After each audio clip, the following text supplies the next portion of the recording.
Halo Agripreneurs, di video sebelumnya kita sudah bahas banyak hal tentang budidaya porang intensif dengan Pak Idris Porang Sleman Boy. Pertanyaan dari Agripreneurs di kolom komentar juga sudah dijawab tuntas. Sekarang ada tambahan lagi, jawaban penting dari pertanyaan tentang fungsi mulsa pada budidaya porang. Sebelum kita lanjut, buat kamu yang belum subscribe, monggo subscribe dulu dan klik juga notifikasinya, agar kamu bisa memperoleh informasi menarik seputar dunia agribisnis terbaru dari kami. Saat ini, tanaman porang milik Pak Idris Tampu Bolon sudah memasuki masa dorman. Hasil panen katak dan contoh hasil panenan umbinya juga bagus. Kalau kamu penasaran gimana hasilnya, kamu bisa pantau perkembangannya di semua medsos dan channel YouTube Porang Sleman Boy. Budidayanya dilakukan secara intensif di lahan yang cukup air. Pemberian nutrisi dilakukan semaksimal mungkin menggunakan bahan organik yang ramah lingkungan. Rekomendasinya, seminimal mungkin menggunakan pupuk kimia, dan itu pun kalau memang diperlukan saja. Sebelum penanaman, lahan diolah secara maksimal, lalu bedengan dibuat dan diberi mulsa. Untuk fungsi mulsa, sudah dijelaskan di video sebelumnya ya. Nah, kali ini ada fungsi penting lain dari mulsa yang perlu kamu ketahui. Apa aja fungsinya? Kita dengarkan penjelasannya ya. Kegunaan mulsa, salah satu, ada beberapa. Satu, itu rumput yang kita sebut gulma. Kita hanya mencabut gulma itu di lingkarannya aja, atau di tempat titik tanam. Kedua, ini kan musim hujan dia tumbuh, sehingga waktu hujan dia di samping pohon porang itu tidak kena air hujan, karena kalau dia sering kena air hujan, tanah itu akan padat. Kedua, setelah padat, tanah itu akan unsur haranya itu yang di atas itu akan dibawa larut dengan apa? Hujan. Nah, ketiga, fungsinya itu waktu aplikasi kita pupuk sudah tepat sasaran. Nanti kita akan lihat di lapangan, pemberian pupuk itu bisa satu pohon, karena jarak tanamnya itu sudah teratur, maka kita akan bisa memberikan takaran yang sama kepada pohon-pohon yang lain. Karena manusia itu suka keadilan, pohon juga bos, ingin keadilan juga bos. Nah, dia ingin makan juga banyak, sama-sama punya akar kok kan, sama kita manusia, sama-sama punya mulut katanya kan, perlu makan. Nggak ada bedanya, cuma akal dan pikiran aja. Orang itu nggak ada. Nah, itu ya, tadi satu, gulma. Kedua, tanah tidak padat, sekarang sering dapat hujan. Ketiga, itu akar butuh kehangatan untuk dia memacu pertumbuhan, penyerapan, hangat. Karena semua makhluk hidup butuh kehangatan. Nah, mana ada orang yang nggak suka hangat di dunia ini? Pasti suka hangat.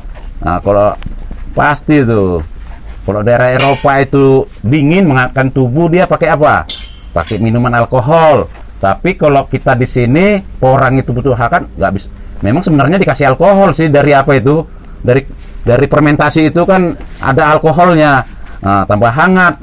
Terus tambah mulsa lagi, lebih hangat lagi, lebih gejos nanti apanya hasilnya. Nah, ini salah satu pembolong apa? Mulsa. Ini pembolong mulsa kami. Ini yang saya bilang tadi dari panci istri saya. Ini kamu cari di dunia pabrik kan nggak ada ini. Ini karya dari Desa Kalisoro.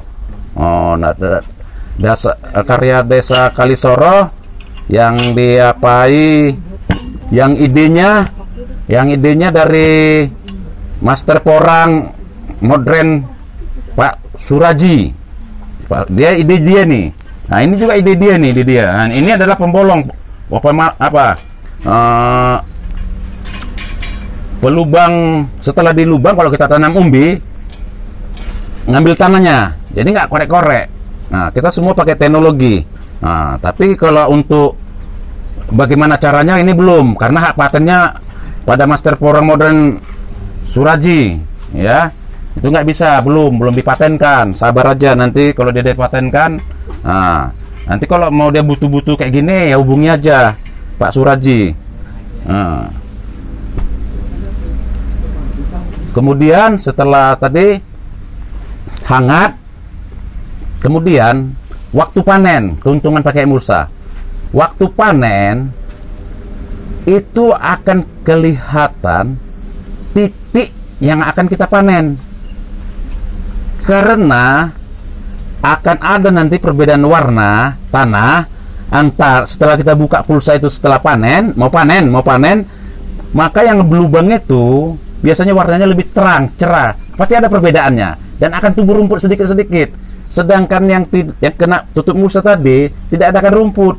Jadi kegunaannya salah satu itu kita bisa menaksir titik tanam yang mau kita bongkar sehingga mengurangi lukanya umbi porang yang akan kita panen.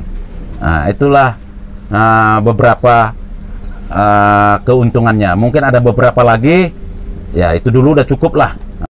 Gimana? Sudah jelaskan fungsi dari mulsa pada budidaya porang? Pertama, kamu bisa menghemat biaya tenaga kerja untuk penyiangan, di mana penyiangan ini hanya dilakukan di lubang tanam dan antar bedengan saja.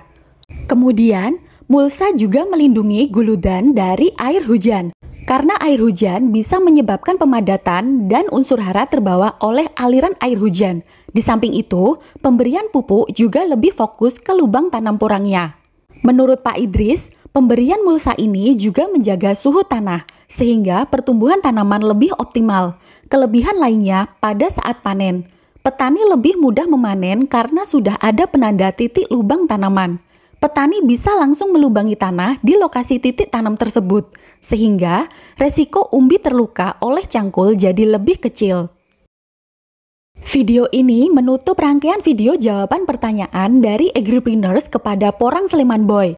Dan buat agripreneurs yang ingin menanam, info kali ini semoga bisa buat kamu lebih memahami budidaya porang secara intensif. Kami juga sangat merekomendasikan untuk bertemu dan berkonsultasi langsung dengan petani yang sudah lebih dulu menanam, biar kamu bisa memperoleh gambaran dan pengetahuan yang lebih mendalam. Moga video ini bermanfaat. Jangan lupa kasih like dan share ke teman-temanmu. Ketemu lagi di video berikutnya.